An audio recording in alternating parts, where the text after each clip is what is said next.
사랑해 주님, 오늘도 할렐루야 성가대 통해 우리의 마음을 어루만져 주시고 크신 은혜 함께 나누게 하시니 감사를 드립니다. 시험을 당할지라도 오직 우리 안에 주의 선하심이 가득함으로 이기게 하시고 세상을 향하여 흘려보낼 수 있게 하여 주옵소서. 말씀 듣습니다. 잠잠히 하나님만을 바라보게 하시고 말씀에 귀를 기울이게 하여 주옵소서. 말씀의 빛이 우리의 심령 깊은 곳까지 전해져 그 빛으로 어둡고 눅눅했던 우리의 심령이 다시 생명의 기운을 얻고 살아나게 하여 주옵소서. 우리 구주 예수님의 이름으로 기도합니다. 아멘. 할렐루야. 한 주간도 평안히 잘 지내셨습니까? 비도 오고 오늘 아침에는 또 맑게 개인 하늘을 보니까 덩달아 마음이 저도 참 좋아졌는데요.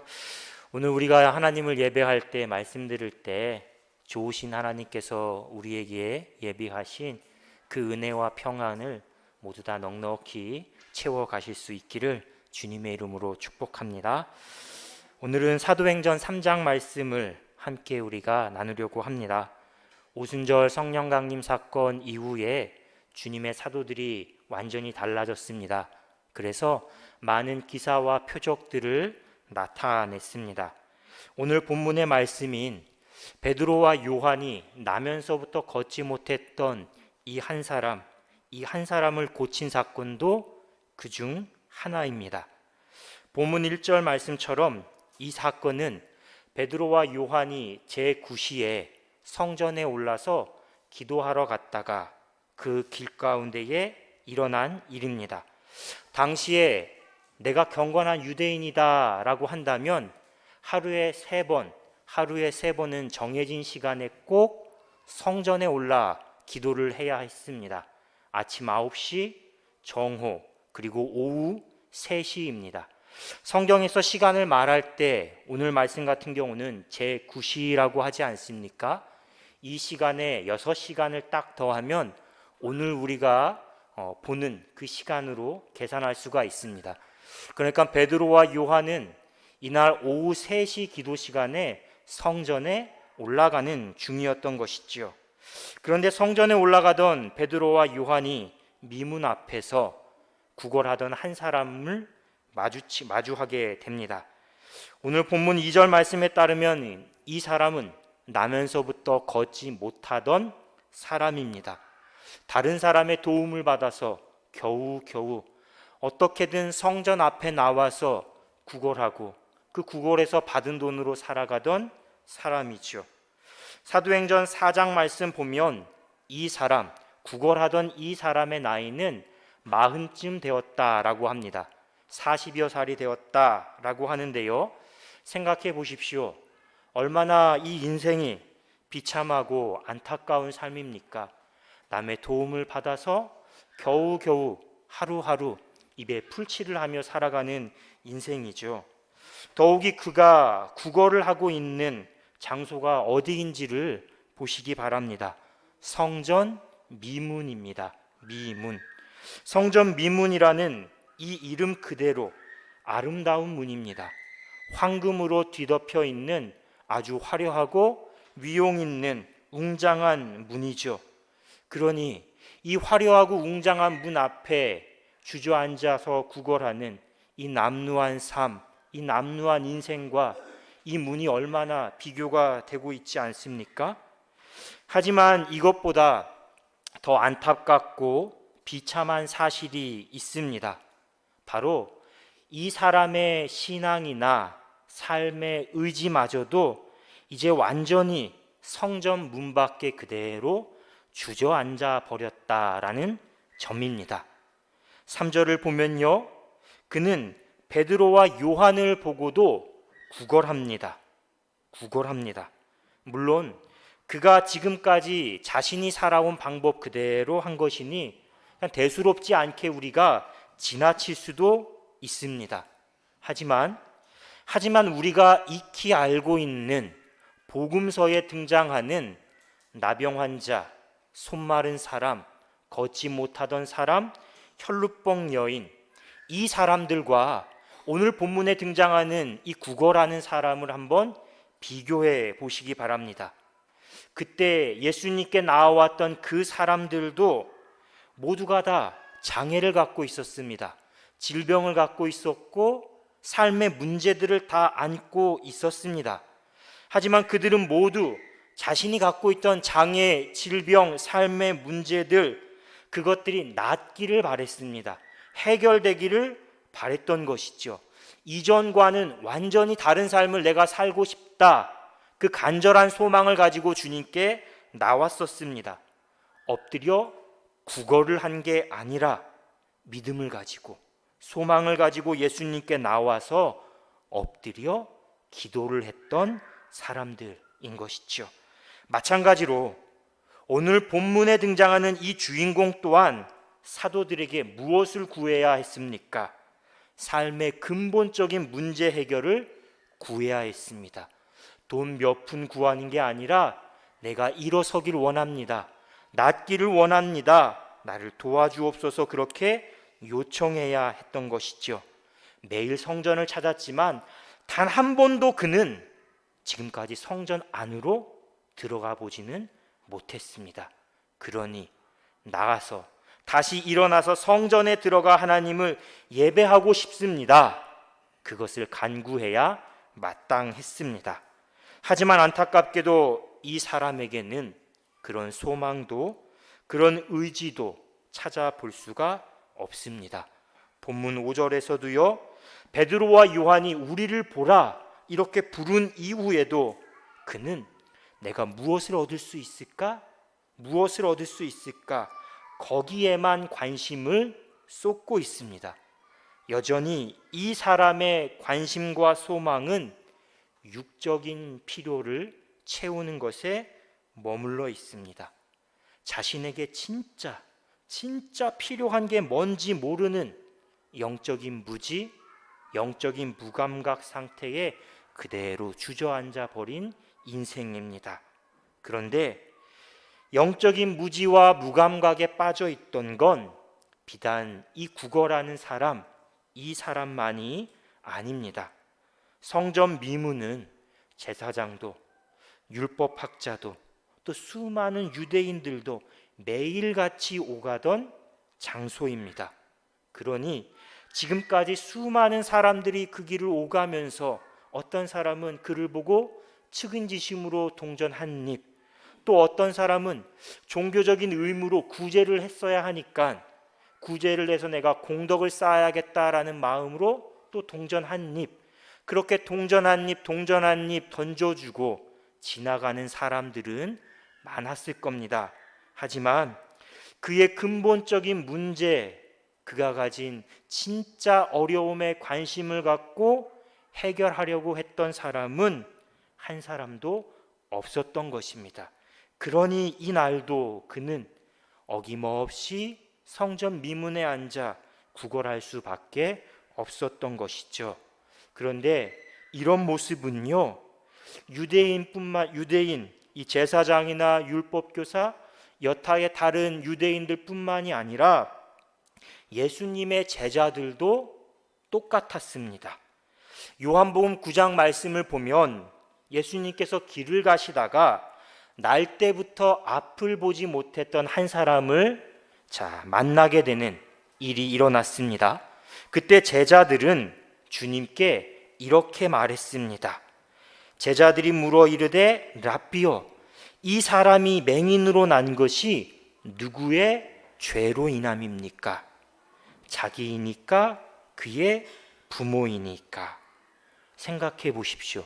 지금 내 앞에, 우리 앞에 나면서부터 앞을 보지 못하는 사람이 있습니다. 그런데 그 사람을 바로 이 앞에 세워다 두고 예수님께서 이 사람을 좀 고쳐주시면 안 되겠습니까? 이렇게 도움을 요청하지는 못할 망정 고작 한다는 말이 무슨 말입니까? 이 사람이 지금 이렇게 된 게 자기 죄 때문입니까? 아니면 부모가 죄를 지어서 벌 받은 겁니까? 이 이야기를 하고 있는 거죠. 얼마나 매정한 이야기입니까? 우리가 입장을 바꿔서 내가 나면서 앞을 보지 못하는 사람이었다라고 생각하면 어떤 마음을 품게 되겠습니까? 제자들이 이랬다라는 것입니다. 하지만 오늘 말씀에서 제자들은, 베드로와 요한은 달라졌습니다. 주님의 십자가 사건, 그 부활의 은혜를 경험하고 얼마 전 오순절 성령 강림 사건을 경험하면서 제자들이 완전히 달라진 것이죠. 본문 4절 말씀을 보면요, 발걸음을 멈추고 구걸하던 그 사람을 주목했다라고 합니다. 주목했다. 여기서 주목했다라는 말은 한 영혼에 대한 사랑의 마음, 긍휼의 마음을 가지고 그냥 온 시선을 집중해서 바라보는 그 모습입니다.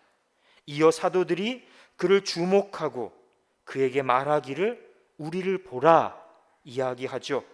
그의 시선을, 그 구걸하던 사람의 시선을 자신들에게 돌리고 자신들에게 묶어두기 위해서, 붙잡아 두기 위해서 우리를 봐라 이렇게 말을 건넨 것입니다. 생각해 보면요, 주목하다, 우리를 보다, 모두가 다 시선의 변화, 눈길의 변화를 나타내는 말입니다. 이처럼 시선의 변화는 우리 삶에 많은 변화를 일으킨다라는 것이죠. 우리의 시선이 변하면, 누군가를, 무엇인가를 바라보는 눈길이 변하면 지금까지 매일같이 마주보던 사람, 매일같이 지나치던 풍경도 완전히 다르게, 조금은 더 특별하게 보지 않습니까? 그동안은 무심코 지나쳤는데, 외면했는데, 그런 일들, 그런 사람들이 우리의 마음에 어느 순간 자리 잡고 들어오기 시작하는 것이죠. 오늘 말씀에서도 하나님의 은혜, 하나님의 기적은 이 시선의 변화에서 시작됩니다. 사도들이 구걸하던 사람을 바라보는 시선이 달라지고 주목하게 되고, 사도들과 구걸하던 사람의 시선이 서로 마주 볼 때 하나님의 기적이 일어났습니다. 그리고 본문 6절과 8절, 놀라운 일, 그 일들이 일어나는데요, 한번 우리가 화면을 보고 또 말씀을 보고 6절부터 8절까지의 말씀을 함께 읽겠습니다. 시작. 베드로가 이르되 은과 금은 내게 없거니와 내게 있는 이것을 내게 주노니 나사렛 예수 그리스도의 이름으로 일어나 걸으라 하고 오른손을 잡아 일으키니 발과 발목이 곧 힘을 얻고 뛰어 서서 걸으며 그들과 함께 성전으로 들어가면서 걷기도 하고 뛰기도 하며 하나님을 찬송하니. 네. 얼마의 돈이, 그에게 던져주는 얼마의 돈이 당장은 그의 삶의 필요를 채워줄 수는 있었을 것입니다. 하지만 근본적인 문제 해결, 근본적인 변화를 만들 수는 없는 것이죠. 돈이 떨어지면 또 어떻게 살아야 했습니까? 다시 성전에 나와 구걸을 하며 살아가야 하는 것입니다. 비록 사도들은요, 그가 바라는 은과 금은 없었습니다. 가지고 있진 않았습니다. 하지만 나면서부터 걷지 못한 그에게 가장 필요한 것으로 응답했습니다. 나사렛 예수 그리스도의 이름에 의지해 일어나 걸으라 선포했고 그의 오른손을 붙잡아 일으켰던 것이죠. 그리고 그때 기적이 일어났습니다. 그가 자신의 두 발로 일어나 걷고 뛰고 찬송하면서 사도들과 함께 성전으로 들어갔다라고 하지 않습니까? 지금까지 그 자신도 불가능하다고 여겼던, 포기했던 그 일이 현실에서 예수 그리스도의 이름을 통해서 일어난 것입니다. 마치 지난주일 우리가 함께 나눴던 에스겔 37장의 말씀처럼 메마른 뼈들이 다시 살아나 일어나 하나님의 군대가 된 것과 똑같습니다.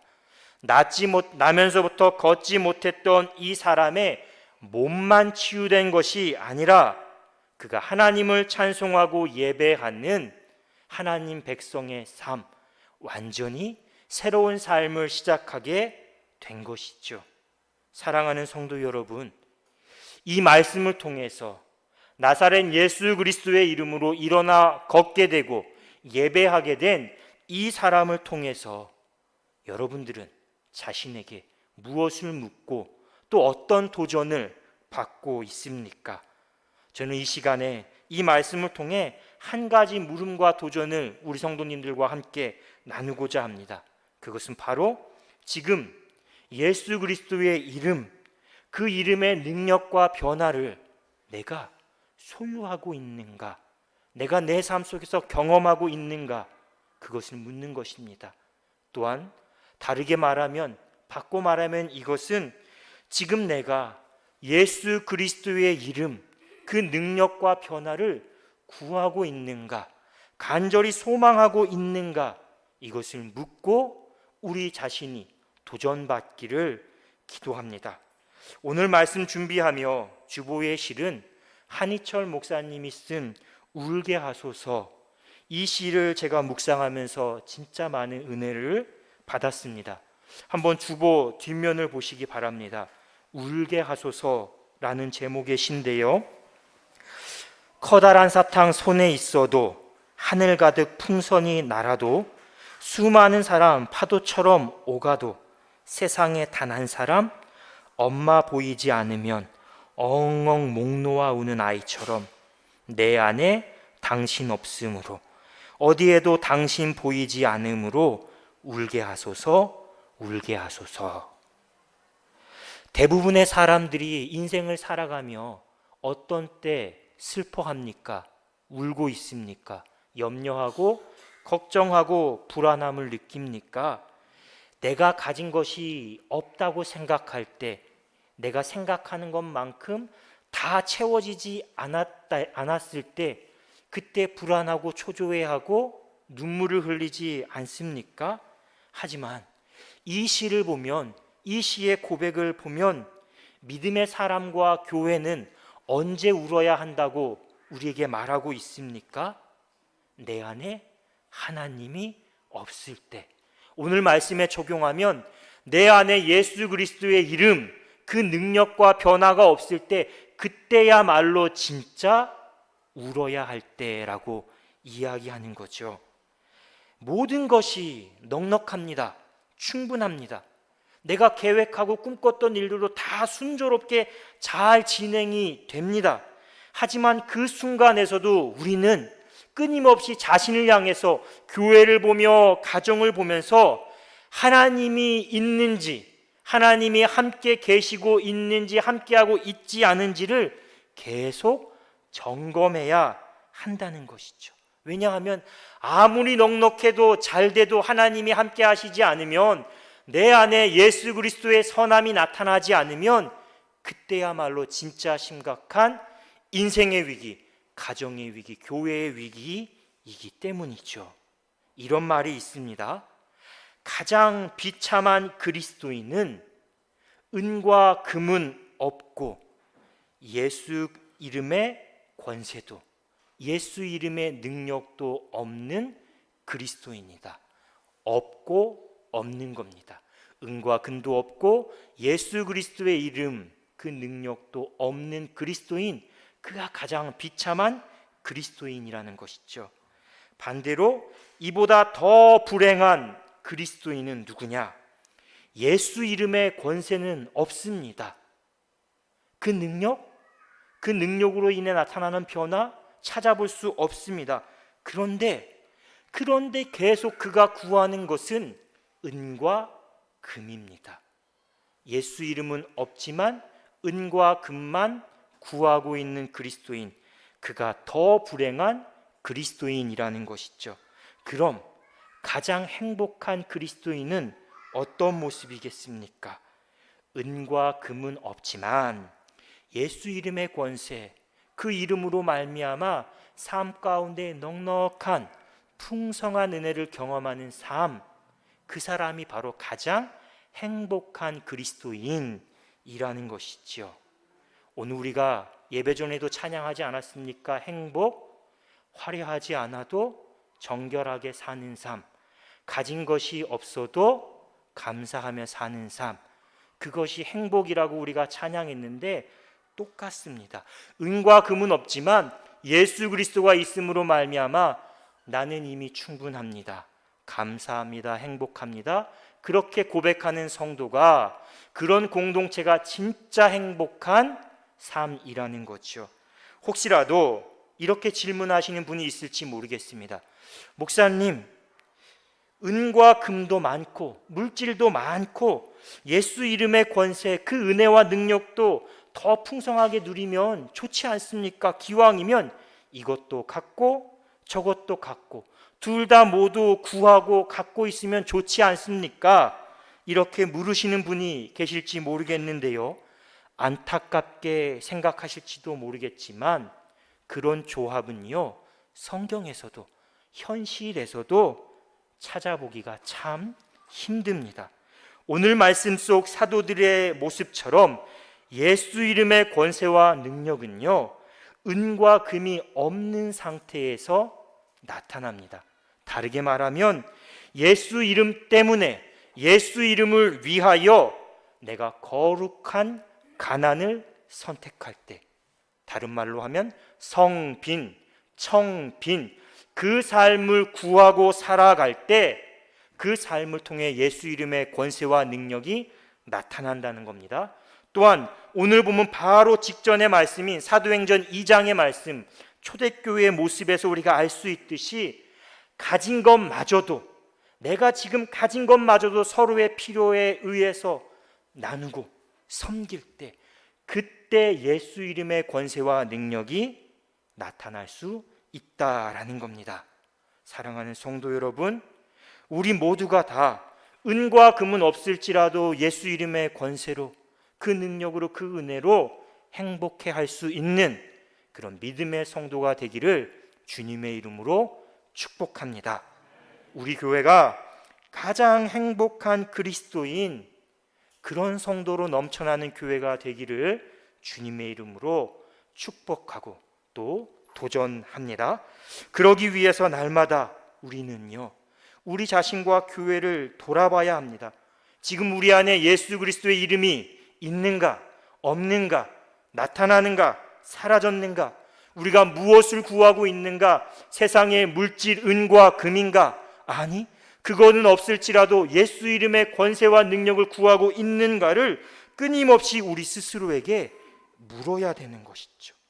앞에서 성전 미문에 앉아 구걸하던 사람, 이 사람의 나이가 몇 살이라고 했습니까?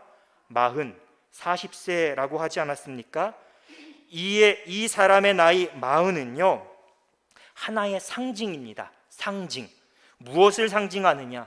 하나님의 은혜는 모두가 다 새카맣게 있고, 그냥 광야 여정 중에 애굽의 고기가마를 그리워하는 그 출애굽 광야 여정, 40년 이스라엘 백성을 상징하는 것이죠.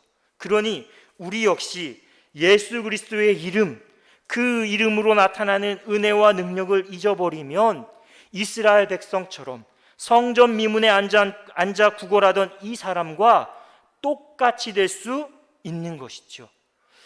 육적인 필요만을 갈구하면서 그것이 왜 문제인지조차 모르는 영적인 무지, 그런 무감각 상태에 빠져버릴 수 있다라는 것입니다. 교회도 마찬가지입니다. 중세 교회를 대표하는 토마스 아퀴나스라는 신학자가 있습니다. 어느 날 한 신부가 이 신학자를 찾아와서 화려한 금으로 장식된 베드로 성당, 그 베드로 성당을 둘러보면서 이렇게 이야기했다고 합니다.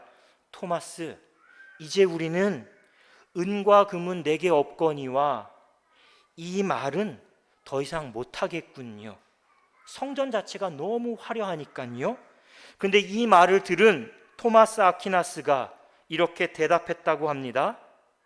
우리가 은과 금은 없다는 말뿐만 아니라 내게 있는 이것을 내게 주노니 나사렛 예수 그리스도의 이름으로 일어나 걸으라, 이 말도 하지 못할 것 같아요. 이렇게 말했다는 거죠. 이 이야기를 접하고 오늘 한국교회의 모습을 떠올렸습니다. 한국교회 얼마나 대단한지 아십니까? 세계에서 가장 큰 교회가 한국교회에 있습니다. 세계에서 가장 큰 장로교회가 한국교회입니다. 세계에서 가장 큰 감리교회가 한국교회에 속해 있습니다. 그만큼 은과 금이 많다는 것이죠. 하지만 과연 한국교회가 이 사회 속에서 예수 이름의 능력, 선한 영향력을 나타내고 있는가 생각하면 선뜻 네, 그렇습니다. 당연합니다. 이 대답이 나오지 않습니다. 은과 금은 많지만 정작 가장 중요한 예수 그리스도의 이름, 그 능력은 잃어버린 게 아닐까? 사라진 게 아닐까? 우리가 놓치고 있는 게 아닌가? 그러면서도 계속 우리는 은과 금만 구하고 있는 게 아닌가? 그런 물음에서 벗어날 수 없는 것이죠. 사랑하는 성도 여러분, 오늘 곤고한 삶을 살아가는 우리에게 많은 것을 가지고 있지만, 누리고 있지만 여전히 마음 한구석은 텅 비어 있는 것처럼 살아가는 우리에게 필요한 것 무엇이겠습니까? 은과 금입니까? 아닙니다. 예수 그리스도, 그 이름의 능력인 줄 믿습니다. 오직 예수 그리스도 그분만이 삶의 무게로 주저앉은 우리의 영혼을 다시 일으켜 세우실 수 있습니다. 빛을 잃고 맛을 잃어가고 세상의 근심이 되어버린 교회를 다시 일으켜 세우는 것도 더 많은 은과 금이 아니라 예수 그리스도의 이름, 그 이름의 능력인 줄 믿습니다. 교회가 세상을 향해 줄 수 있는 건 역시 구원의 능력, 예수 그리스도의 이름, 그 하나뿐인 줄 믿습니다. 우리의 삶 속에서 그 이름의 능력과 은혜를 소망하시고 누리실 수 있기를 주님의 이름으로 축원합니다.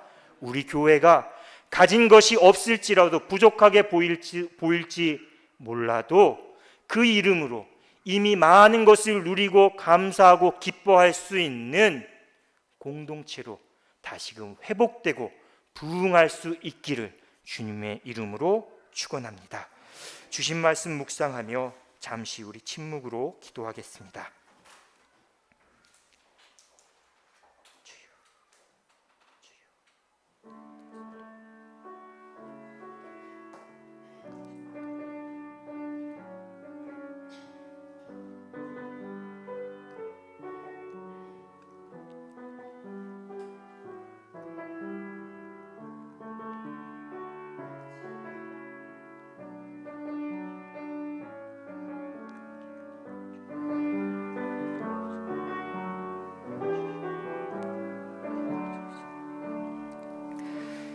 사랑의 하나님, 주신 말씀 통해 지금 내게 있는 것, 내가 구하고 있는 것이 무엇인가를 다시금 돌아보게 하시니 감사합니다. 늘 무엇을 더 얻을 수 있을까? 세상적인 유익만을 구하는 이 영적인 무지와 무감각에서 벗어나게 하여 주시옵소서. 우리를 긍휼히 여겨 주시옵소서. 오직 예수 그리스도 그 이름을 통해서만 우리의 삶의 진정한 변화와 능력이 나타날 수 있음을 우리가 믿고 소망하게 하여 주시옵소서. 삶의 문제 앞에서 예수 그리스도 그 이름에 주목하게 하시고 다시 힘을 얻고 일어나 하나님이 원하시는 예배자의 모습으로 살아가게 하여 주옵소서. 예수 그리스도의 이름으로 기도합니다. 아멘.